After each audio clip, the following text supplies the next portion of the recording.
DC height आहे, DC चा square. त्यानंतर पहा इथे पहा OD is equal to OD is equal to मी लिहू शकतो OA plus AD, OA plus AD, OD is equal to OA plus AD. तर ही व्हॅल्यू इथे मी ठेवत आहे. तर OC square is equal to ODच्या जागेवर मी हे पुट करत आहे OA प्लस AD त्याचा स्क्वेअर प्लस DC चा स्क्वेअर. त्यानंतर हे काय आहे A plus B bracket square. हे कसं सॉल्व करतो आपण, याचा स्क्वेअर प्लस याचा स्क्वेअर प्लस दोघांचा प्रॉडक्ट त्याला दोन्ही मल्टिप्लाय करतो 2AB. हे तुम्हाला माहित असेल, हेच मी इथे यूज करणार आहे. आणि यूज केल्यानंतर मी लिहू शकतो OC चा square is equal to OA चा स्क्वेअर प्लस AD चा square plus 2 into OA into AD plus हा DC स्क्वेअर. Equation number 1. त्यानंतर इथे या, आता या छोट्या ट्रायंगल मध्ये या. ट्रायंगल ADC, ट्रायंगल ADC हा पण एक ट्रायंगल राईट अँगल ट्रायंगल आहे. So in right angle triangle ADC आपण काय लिहू शकतो, AC काय असेल हायपोटेनियस, AD काय असेल बेस, DC काय असेल हाईट, ही साइड हाईट, हा बेस आणि हा हायपोटेनियस. तर इथे पण आपण पायथागोरस यूज करू शकतो. So in right angle triangle, in right angle triangle ADC, in right angle triangle ADC we can write or we can use by Pythagoras theorem AC square is equal to AD square plus DC square. तर हा छोटासा right angle triangle मी इथे साईडला draw करेन. हा point A, हा point C आणि हा D. तर AC square is equal to base AD square height DC square, याला इक्वेशन 2 आपण असं म्हणूया. तर पहा इथे आता AD square plus DC square, AD square plus DC square इथे आहे. तर equation 1 from equation 1 we can write OC square is equal to OA square plus 2OA into AD plus AD square plus DC square. तर इथे पहा AD square plus DC square, AD square plus DC square, equation 2. So we can put AD square plus DC square is equal to AC square इथे. मग आपल्याला भेटेल OC square is equal to OA square plus 2 into OA into AD plus AD square plus DC square. Right side पहा is equal to left side AC square. So we get this equation number 3. आता या इक्वेशन मध्ये पहा we know that from this parallelogram vector OA is equal to vector P. Magnitude of vector OA is equal to magnitude of vector P is equal to P. म्हणजेच OA vector OA so is equal to OA. Magnitude of vector P is P आणि तेच आपण simply काय सांगू शकतो OA. So पहा OA is equal to P. OA is equal to P. Here we can put.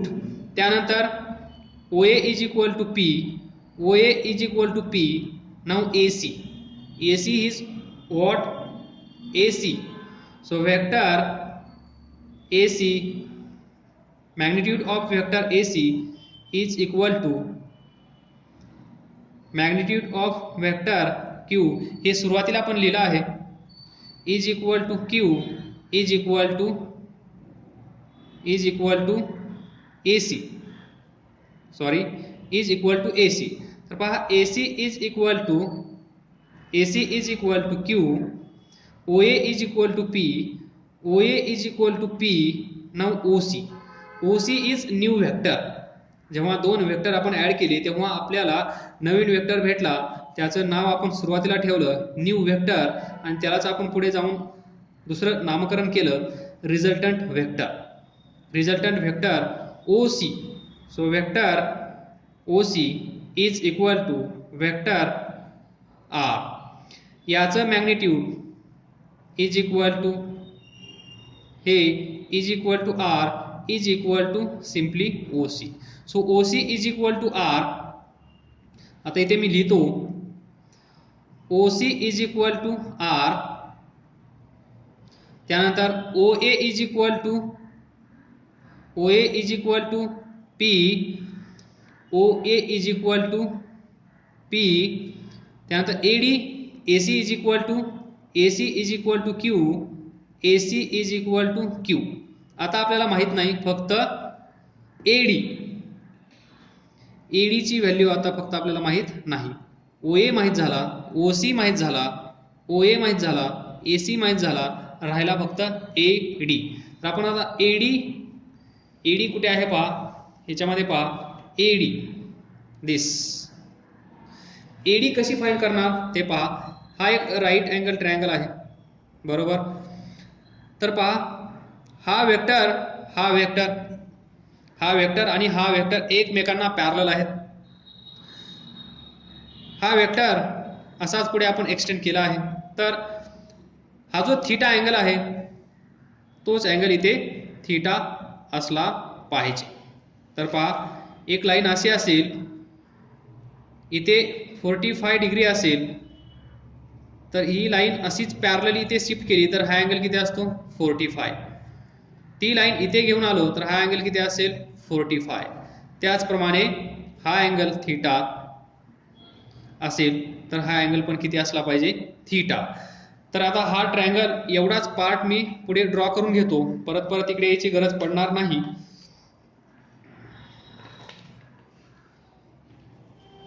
तर पहा हा ट्रायंगल ADC. या ट्रायंगल मध्ये पहा हा अँगल थीटा आहे. तर हा अँगल थीटा कसा आला हे तुम्हाला कळलं असेल. तर इथे पहा sine theta is equal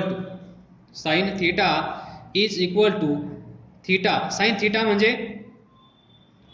opposite side DC divided by hypotenuse AC. Sine theta असा असतो. साइन थीटा म्हणजे याच्या समोरील side DC divided by this hypotenuse. त्यानंतर cos theta is equal to angle इथे आहे तर या अँगलच्या साइडला कोण आहे AD, त्यालाच आपण म्हणतो adjacent. So AD divided bye AC पहा इथे पण डिनॉमिनेटरला AC आहे, इथे पण डिनॉमिनेटरला AC आहे. त्यानंतर टॅन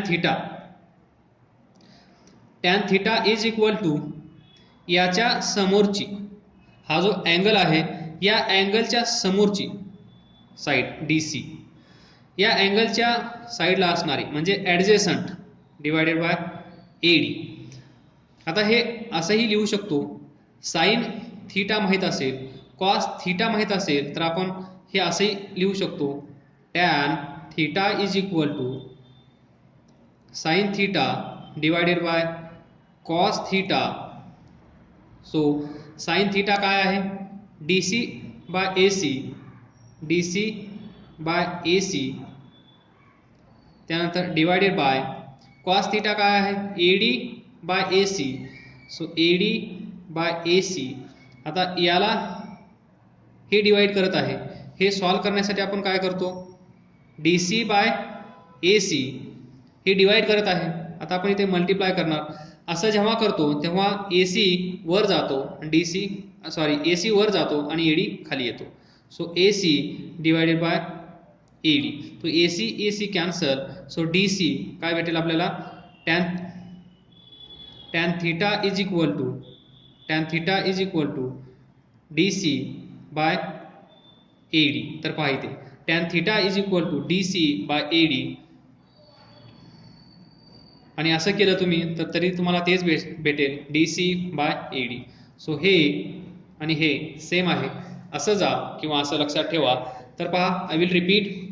राईट अँगल ट्रायंगलमध्ये हा थीटा असेल तर साइन थीटाची व्हॅल्यू किती असते या अँगलच्या समोरची डिवायडेड बाय हायपोटेनियस. याच्या समोर कोण आहे DC, हायपोटेनियस AC. त्यानंतर हे झालं साइन थीटा. आता cos theta, cosine of theta काय असेल कोसाइनला ॲडजेसंट AD divided by hypotenuse AC. एकदा साइन थीटा तुम्हाला माहित असेल, कॉस थीटा माहित असेल तर टॅन थीटा तुम्हाला काढायला वेळ लागणार नाही. टॅन थीटा कसं लक्षात ठेवणार पहा, साइन मध्ये DC न्यूमरेटरला आहे, कॉस मध्ये AD न्यूमरेटरला आहे, तर टॅन थीटा मध्ये याचा न्यूमरेटर डिवायडेड बाय याचा numerator DC by AD. AC cancel होतं, हे आपण इथे कसं कॅन्सल होतं हे पाहिलं आहे. तर याचाच यूज आपल्याला करायचा आहे टू फाइंड काय फाइंड करायचं होतं आपल्याला टू फाइंड AD. या AD ची व्हॅल्यू आपल्याला फाइंड करायची आहे. या AD ची व्हॅल्यू फाइंड करण्यासाठी आपण हा छोटासा ट्रायंगल वापरणार आणि त्याच्यामध्ये हीच कन्सेप्ट आपण यूज करणार आहोत. सो इन ट्रायंगल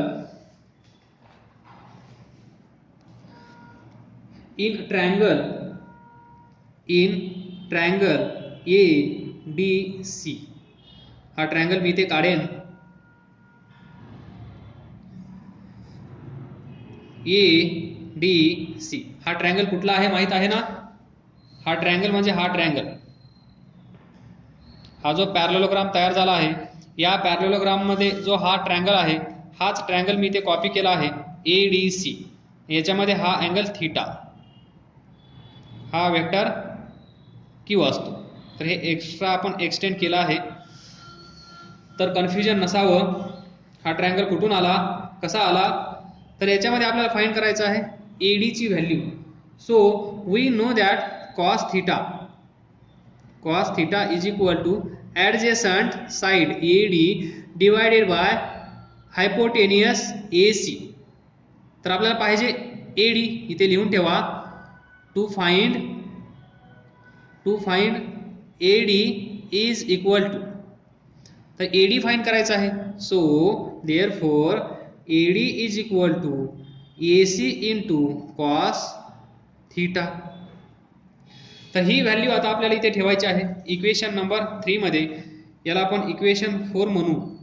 हे इक्वेशन 4 कुठे ठेवायचं आहे इथे, म्हणजे इक्वेशन 3 मध्ये तुम्हाला इक्वेशन 4 पुट करायचं आहे.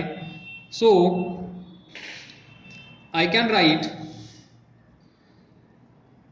put AD is equal to AC cos theta in equation 3. Equation 3 मध्ये हे ठेवायचं आहे.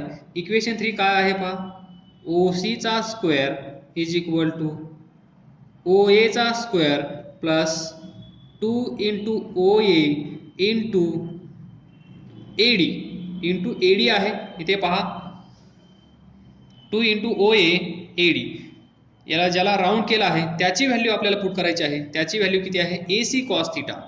So into AC cos theta. त्याच्या पुढे सेम AC चा स्क्वेअर. तर पहा इथे AC चा स्क्वेअर. सो आता हे इक्वेशन आपल्याला भेटलं आहे, इक्वेशन 5, इक्वेशन नंबर 5. तर आपल्याला काय माहित आहे इथे पहा, OC is equal to R आहे, OA is equal to P आहे, AC is equal to Q आहे. R काय आहे, magnitude of resultant vector. P काय आहे, magnitude of first vector. Q काय आहे, मॅग्निट्यूड ऑफ, इथे लिहून ठेवतो, magnitude of dash dash dash dash, कळेल ना, magnitude of resultant vector R, magnitude of first vector P is equal to P, magnitude of second vector, जे दोन vector आहेत, इथे वेक्टर P आहे, इथे वेक्टर Q आहे, आणि या दोघांचा रिझल्टंट वेक्टर आपल्याला इथे भेटत आहे R. तर याचं मॅग्निट्यूड कन्सिडर केलं आपण R, याचं मॅग्निट्यूड कन्सिडर करण्याची गरज नाही, त्याचं मॅग्निट्यूड काहीतरी असेल ते आपण R म्हणत आहोत. याचं मॅग्निट्यूड काहीतरी असेल ते आपण P म्हणत आहोत. याचं मॅग्निट्यूड काहीतरी असेल ते आपण Q म्हणत आहोत. त्यानंतर इथे लिहितो मी आता, but OC is equal to R, OA is equal to P, AC is equal to Q. तर या व्हॅल्यू इथे आपण पुट करूया. OC is equal to R, so R square, OA is equal to P, so P square, plus 2 as it is, OA is equal to P into AC is equal to Q cos theta as it is, cos theta as it is, plus AC is equal to Q, so Q square. तर पहा, we get R square is equal to P square plus 2PQ cos theta plus Q square. तर यालाच R is equal to मी लिहू शकतो taking square root on both sides. So इथे असेल P square, इथे असेल Q स्क्वेअर, इथे असेल 2PQ cos theta. तर पहा, this is the resultant, sorry, this is the magnitude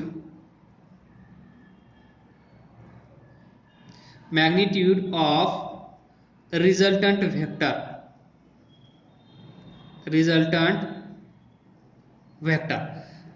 म्हणजे काय, हा पहिला वेक्टर P, यस सर, हा दुसरा वेक्टर Q, यस सर. या दोघांना ऍड केल्यानंतर आपल्याला नवीन वेक्टर भेटतो, तो वेक्टर R,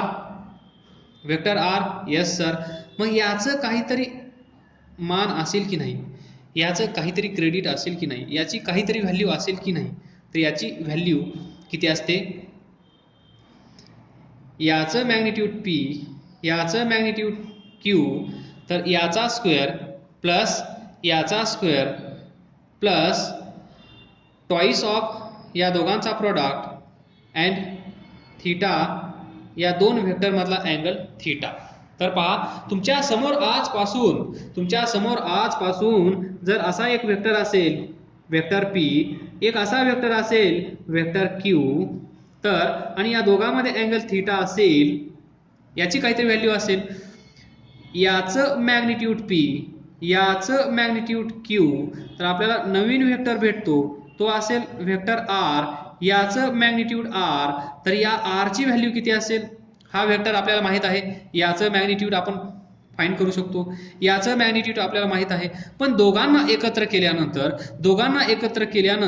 त्याचं मॅग्निट्यूड किती असेल. So R is equal to, in short एवढंच तुम्हाला लक्षात ठेवायचं आहे. एवढंच समजावून सांगण्यासाठी एवढा वेळ आपण दिला आहे.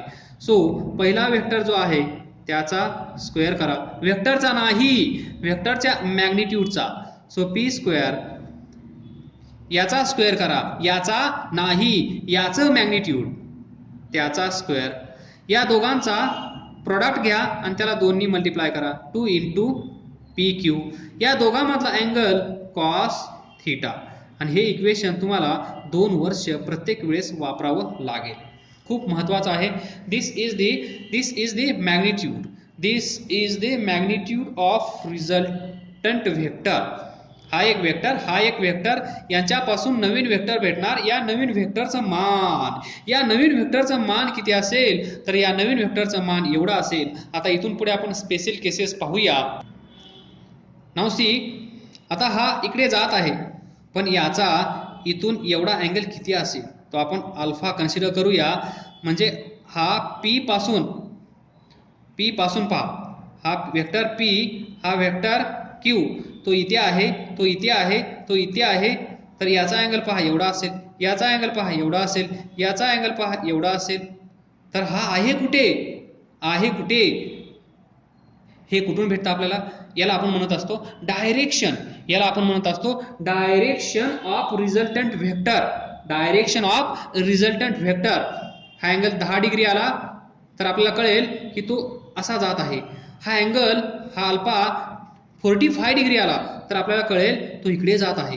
हा अल्फा 75 डिग्री आला तर आपल्याला कळेल तो इकडे जात आहे. म्हणजे नेमकं पी आणि क्यूच्या मध्येच तो जात असेल, पण त्याचं अँगल, त्याची डायरेक्शन डिसाईड करण्यासाठी आपल्याला अल्फाची व्हॅल्यू माहीत असणं गरजेचं आहे. तर आता आपण या अल्फाची व्हॅल्यू फाइंड करण्याचा प्रयत्न करूया. तर पहा, to find direction of resultant vector. तुमच्या लक्षात आला असेल मी काय सांगत आहे. हा एक वेक्टर, या दोघांचा नवीन वेक्टर जो आपल्याला भेटतो त्याला आपण रिझल्टंट वेक्टर म्हणतो. इफेक्टिव्ह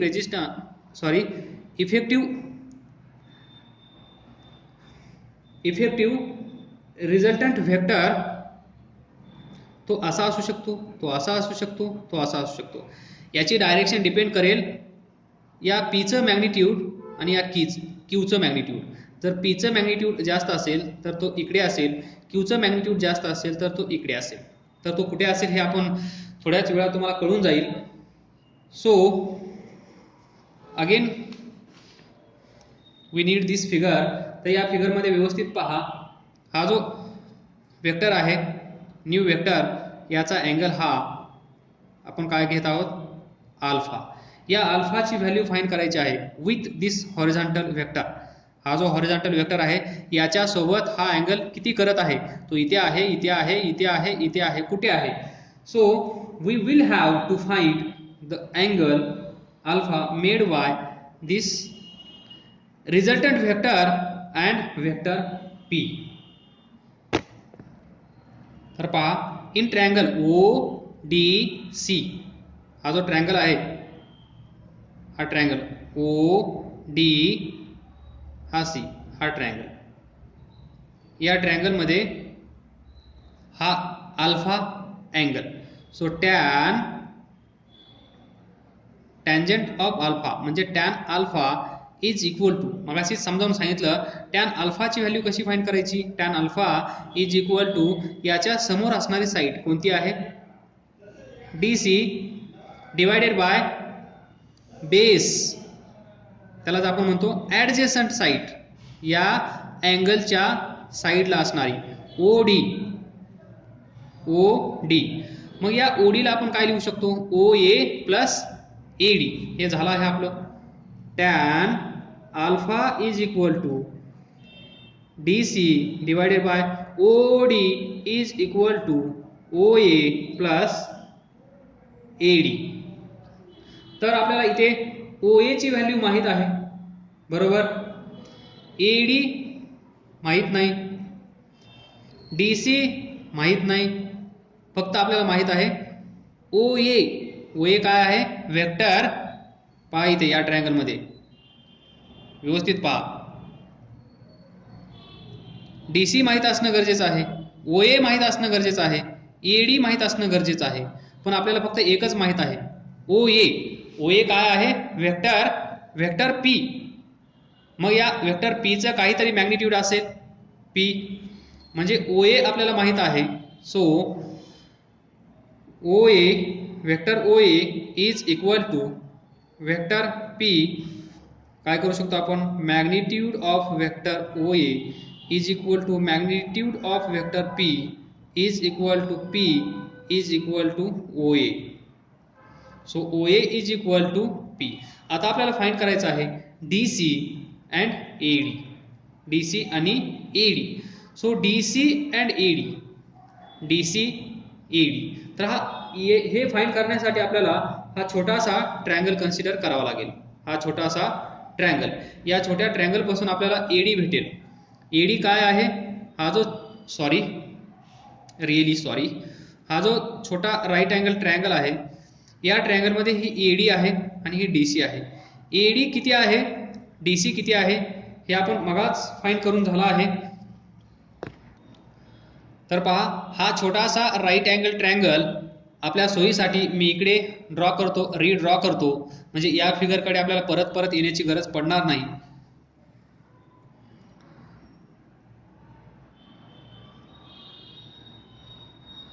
हा पॉइंट ADC, हा अँगल थीटा.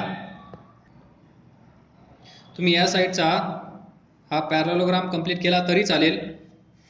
जर कोणाला इमॅजिन होत नसेल ही डायग्राम आली कुठून असा प्रश्न पडला असेल, तर मेन डायग्राम मध्ये जावा, तुम्हाला हा छोटासा राईट अँगल ट्रायंगल ADC दिसेल. इथे पहा, ADC हाच ट्रायंगल मी तिकडे रीड्रॉ केला आहे, कन्फ्युजन कुणाचंही नसावं. तर आपल्याला हा ट्रायंगल कशासाठी लागणार आहे? AD आणि DC ची व्हॅल्यू फाइंड करण्यासाठी. तर AD कसं फाइंड करणार आपण? तर पहा, AD या अँगलच्या शेजारी आहे, म्हणजे ॲडजेसंट साईड आहे. तर ॲडजेसंट साईड माहीत करून घेण्यासाठी आपण नेहमी याचा यूज करतो, cos theta, cosine of angle. Cos theta is equal to AD divided by hypotenuse AC. From this we can write AD is equal to AC cos theta. So AD is equal to AC ची value तुम्हाला माहित आहे. AC ची value आपण पाठीमागेच find केली, ती किती होती? Q, बरोबर. AC, हा AC काय आहे? वेक्टर Q आहे. वेक्टर Q चं मान किती असेल? Q. So AC is equal to Q. AC is equal to Q. नाहीतर पाठीमागे जा, तुम्हाला लक्षात येईल AC is equal to Q आणि हा cos theta as it is. म्हणजे आपल्याला AD ची व्हॅल्यू भेटली. आता राहिला DC. DC पहा, DC कुठे आहे? या अँगलच्या समोर आहे, या अँगलच्या समोर आहे. अँगलच्या समोरची साईड जेव्हा आपण फाइंड करत असतो त्यावेळेस आपण साइन यूज करतो. So sine of theta is equal to समोरील, त्यालाच आपण म्हणतो opposite side, divided by hypotenuse AC.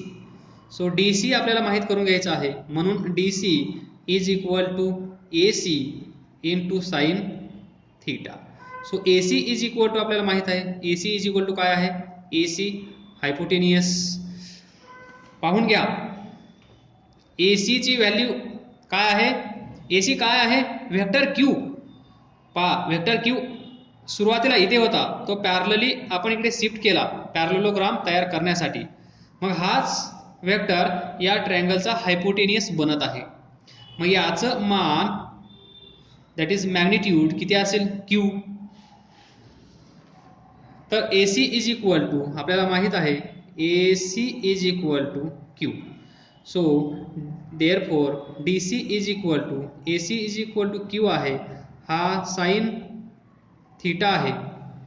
तर DC is equal to Q sine theta भेटला, AD is equal to Q cos theta भेटला. तर ही व्हॅल्यू आणि ही व्हॅल्यू आपल्याला इथे ठेवायची आहे. याला तुम्ही स्टार म्हणलं तरी चालेल. सो फ्रॉम स्टार लिहा tan alpha is equal to DC. DC is equal to काय आहे, Q sine theta. So Q sine theta divided by OA. OA ची व्हॅल्यू किती आहे, P. सो P प्लस AD किती आहे, AD is equal to Q cos theta. So Q cos theta. This is the tangent of alpha. म्हणजेच alpha is equal to tan inverse, हा tan इकडे गेला, टॅन इनवर्स होतो किंवा दोन्ही साईडला टॅन इनवर्सने मल्टिप्लाय करा, इकडचा टॅन गायब होईल, टॅन इनवर्स इकडे असेल तर पहा Q sine theta divided by P plus Q cos theta. So this is the direction. याला काय म्हणतो आपण, this equation gives us direction of resultant vector. म्हणजे काय, डायरेक्शन म्हणजे काय, तर पहा हा वेक्टर P आहे, हा वेक्टर Q आहे. तर आपल्याला नवीन वेक्टर भेटणार आहे. तो नवीन वेक्टर इथे भेटणार की असा भेटणार, किंवा इथे असेल किंवा इथे असेल किंवा इथे असेल. तर पहा chance number 1, chance number 2, chance number 3, chance number 5, 6, 7. Vector P आणि वेक्टर Q या दोघांच्या मध्येच तो असणार आहे हे आपल्याला माहित आहे. पण तो किती अँगलवर असेल, तर हा अँगल म्हणजेच अल्फा. हा अँगल आपण फाइंड केला, Q sine theta divided by P plus Q cos theta. हे इक्वेशन वापरून जर आपण अल्फा फाइंड केला तर आपल्याला तो सांगता येईल इथे आहे, म्हणजे एवढ्या अँगलवर तो आहे, इथे आहे तो, हा अँगल अल्फा काहीतरी त्याची व्हॅल्यू असेल. तर इथे पहा क्यू काय आहे, वेक्टर क्यू हा वेक्टर क्यूचं मॅग्निट्यूड, साइन थिटा काय आहे, या दोन वेक्टर मधला अँगल.